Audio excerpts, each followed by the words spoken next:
So guys দেখতে পাচ্ছ আমি এবং আমার সঙ্গে আমার বাইক। তো আমি তোমাদেরকে একটা উদ্দেশ্য বলতে চাই, কারণ এই বাইকটা কিন্তু অনেকটাই একটা সুন্দর লুকস এবং সুন্দর পারফরমেন্সে জানা যায়। কারণ এই যে গাড়িটার কিছু সমস্যা আছে, কিছু ভালোও আছে, সেগুলো তোমাদেরকে আমি তুলে ধরবো। তো ব্যাপারটা হচ্ছে যে এই গাড়িটা খুব একটা সুন্দর লুকসের গাড়ি, যেহেতু ইয়াং জেনারেশন জন্যে খুব একটা ভালো গাড়ি।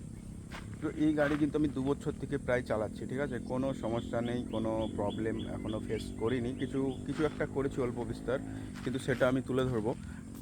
তো এই গাড়িটার হচ্ছে যে কি মেন উদ্দেশ্য হচ্ছে যে কি গাড়িটা খুব একটা ভালো গাড়ি, কারণ এই গাড়িতে চালানোর যে ফিলিংসটা সেটা খুব ভালোই।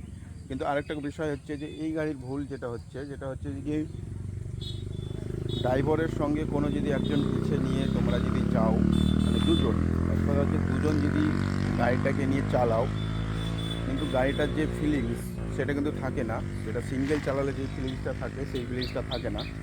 সিঙ্গেল চড়লে গাড়িটা কিন্তু অনেকটাই খুব ভালো পারফর্ম করে, খুব ভালো লাগে চালাতে।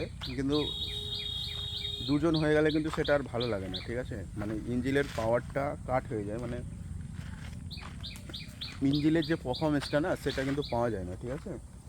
এবার এই গাড়ির মধ্যে আমি কিন্তু প্রায় কিছু কিছু একটা ফেস করেছি, যেহেতু এই যে গাড়ির প্রায় 2 বছর বয়স হয়েছে গাড়ির। কিন্তু তোমাদেরকে দেখায় যে এই গাড়ির যে এই যে এক্সিলেটার, ঠিক আছে, এই এক্সিলেটারটা দেখতে পাচ্ছ এখন দুই দিকেই ঘুরছে, দেখতে পাচ্ছ, এই দিকেও ঘুরছে এই দিকেও ঘুরছে।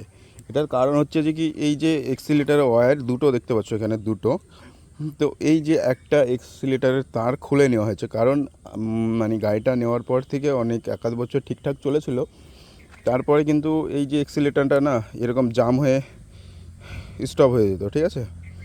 তো সেই কারণে আমি এটা শোরুমে নিয়ে গিয়ে ঠিক করেছিলাম, বলেছিলাম ওয়্যার চেঞ্জ করার জন্য। তো উনি বললো যে ওয়্যার চেঞ্জ করতে হবে না, এখানে কিছু একটা করলো দিয়ে কিন্তু সেটা ঠিক হয়ে গেল, ঠিক আছে।